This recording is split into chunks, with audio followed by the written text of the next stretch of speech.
ಕಾರ್ಕಳ ತಾಲೂಕಿನ ಅಜೆಕಾರು ಬಳಿಯ ಶಿರ್ಲಾಲು ಗ್ರಾಮದಲ್ಲಿ ಸೆಪ್ಟೆಂಬರ್ 28ರಂದು ತಡರಾತ್ರಿ ಮನೆ ಮಂದಿಗೆ ತಲವಾರು ತೋರಿಸಿ ಬೆದರಿಸಿ ಕೊಟ್ಟಿಗೆಯಲ್ಲಿದ್ದ 3 ದನಗಳನ್ನು ಕಳವುಗೈದ ಪ್ರಕರಣಕ್ಕೆ ಸಂಬಂಧಪಟ್ಟಂತೆ 3 ಆರೋಪಿಗಳನ್ನು ಅಜೆಕಾರು ಪೊಲೀಸರು ಬಂಧಿಸಿದ್ದಾರೆ.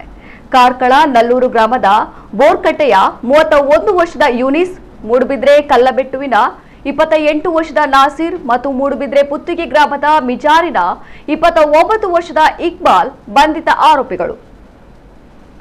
ಆರೋಪಿಗಳಿಂದ ಕೃತ್ಯಕ್ಕೆ ಬಳಸಿದ್ದ 2 ತಲವಾರು, ಕಾರು, ಬೊಲೆರೋ ವಾಹನ, 5 ಮೊಬೈಲ್ ಫೋನ್ ಸೇರಿದಂತೆ ಒಟ್ಟು 5,87,000 ರೂಪಾಯಿ ಮೌಲ್ಯದ ಸೊತ್ತುಗಳನ್ನು ಪೊಲೀಸರು ವಶಪಡಿಸಿಕೊಂಡಿದ್ದಾರೆ.